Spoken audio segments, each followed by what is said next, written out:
Hi, I'm Mary-Ann Baker. I'm a Senior Policy Planner for the Hawke's Bay Regional Council. The Hawke's Bay Regional Council is proposing to make changes to the Regional Resource Management Plan to add new provisions to manage water quality and quantity in the Tūtaekurī, Ahuriri, Ngaruroro and Karamū catchments.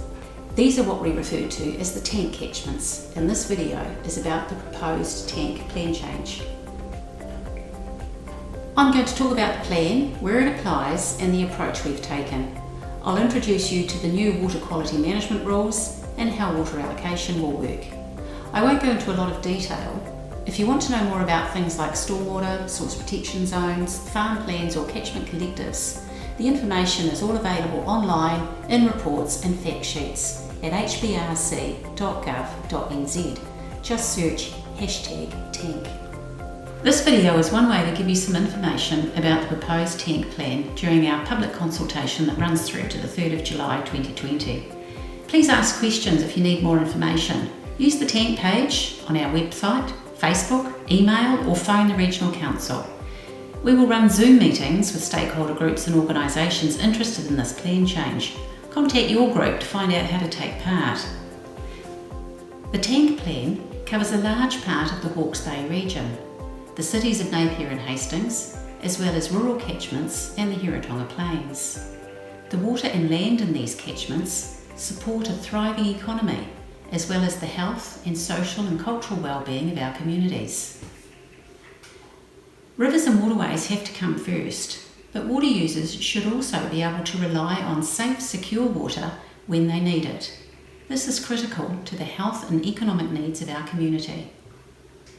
Water is valued by everyone in the community, and wide community input has helped to develop this plan change, which is now open for public consultation until the 3rd of July. I want to acknowledge the efforts of the tank group members who worked for 6 years to understand the science and the values behind this plan. They developed a pathway towards better environmental management and didn't lose sight of the importance that water has for our social, cultural and economic well-being. The Regional Planning Committee of the Council completed the work begun by the tank group. When in place, the tank plan will give clear direction about freshwater and land use in the Hiratonga Plains and its contributing catchments. The tank plan change strikes the delicate balance between freshwater use and its protection. It includes objectives for tank waterways, the methods to achieve these objectives, including rules as well as limits for water quality and water quantity. It also includes directions for the monitoring and review of plan provisions. A lot of work went into identifying what we value about water. The plan accounts for national, regional and local values for water and also considers how water is valued from a Māori perspective. The plan includes measures for managing both water quality and water quantity. We'll look at water quality first. A number of water quality issues need attention in the tank catchments. They include excessive plant growth in lowland rivers.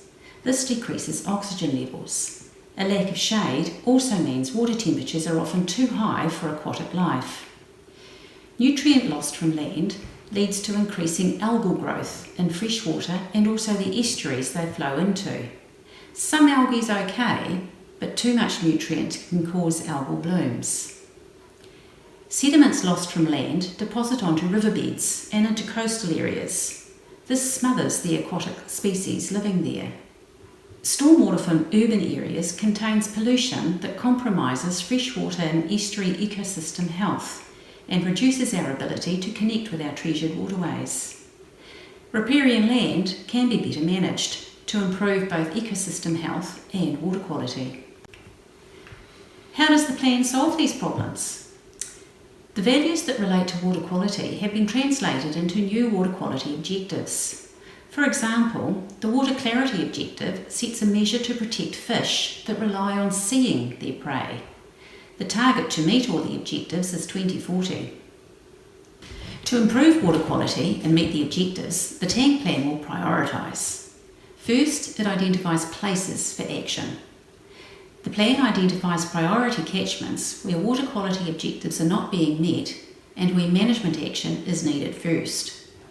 Source protection zones also identify where management to protect quality of urban water supplies is needed. The plan also focuses on mitigations and management practices known to make a difference to water quality and ecosystem health. Some milestones and dates for completion are set.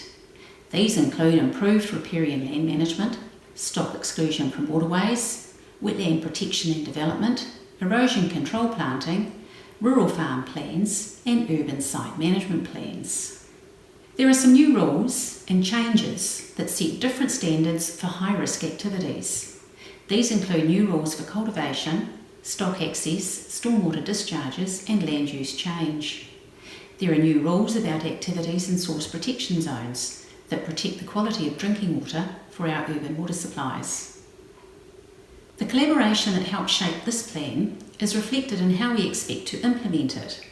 This includes commitment from key stakeholders such as the Napier and Hastings councils, primary industry groups such as Beef and Lamb and Horticulture New Zealand, community groups such as Fish and Game, and local iwi, all playing their part.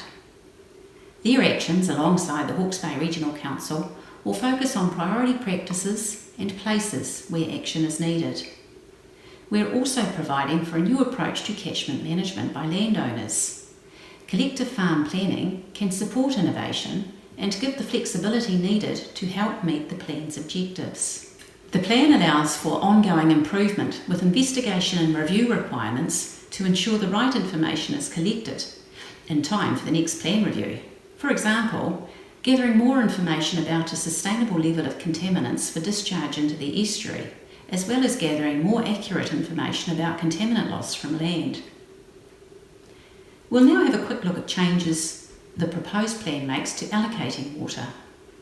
Let's look at the complicated connections between groundwater under the Heretaunga Plains and the water in the rivers and streams. New modelling shows us a much higher level of connectivity between the Heretaunga Plains groundwater levels and flows in rivers and streams. It's really like one big bathtub. Groundwater abstraction causes stream depletion and lowers stream flows. This affects the Ngaruroro River as well as the lowland streams of the plains. The main issues that the plan deals with are a lack of a sustainable groundwater limit for taking water, how groundwater levels affect surface water flows, and managing the stream depletion effects of groundwater abstraction. It addresses reducing groundwater allocations, where much more water has been allocated than is typically being used. The plan also sets appropriate allocation limits and flow management regimes for the Ngaruroro and Tūtaekurī rivers. This is a map from the new Heretaunga Plains groundwater model. We're showing stream depletion in the Ngaruroro River due to groundwater takes across the plains.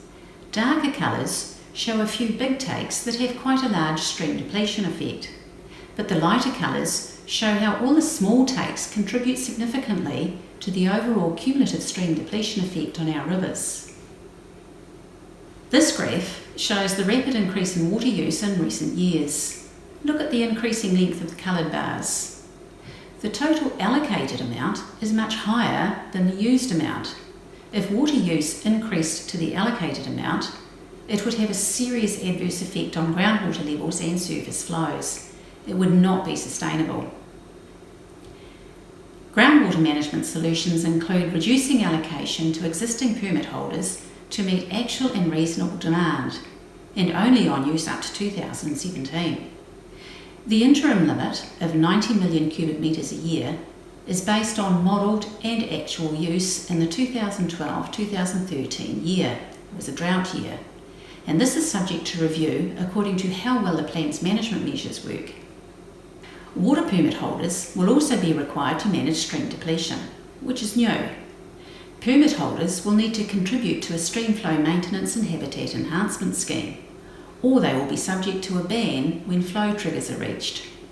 Flow maintenance can be with groundwater pumping, as now happens with the Twyford Irrigator Group, or by new water storage and release solutions. The plan also requires improvements to ecosystem health, such as by better riparian land management and wetland protection and creation of new wetlands. Lastly, let's briefly cover water quantity looking at surface water. Allocation limits have been reduced for the Tūtaekurī and Ngaruroro rivers. The Ngaruroro River is over-allocated and the Tūtaekurī River is fully allocated. The Karamū is also over-allocated. The Karamū is also over-allocated. These new allocation limits include Zone 1 groundwater takes. This is groundwater so connected to surface water that it has an almost immediate effect on stream or river flow. New standards for taking water are being added by this plan change. They include requirements to use allocated water efficiently, to use the Irricalc water demand model to work out water needs for irrigation, reallocation of water based on actual and reasonable water use, and a prohibited activity for any take that exceeds an allocation limit. For more information about the proposed tank plan change, check out our tank webpage. Take a look at our brochures, our fact sheets and videos at hbrc.govt.nz. Search for #tank. The plan itself and all the supporting reports and meeting records are all there. If you have questions, please contact the Regional Council. You can join one of our Facebook discussions or ask questions via our website or send an email to etank@hbrc.govt.nz. Be informed. We look forward to your submission on the proposed tank plan change. Your submission might support the plan or oppose it and suggest amendments. Thank you.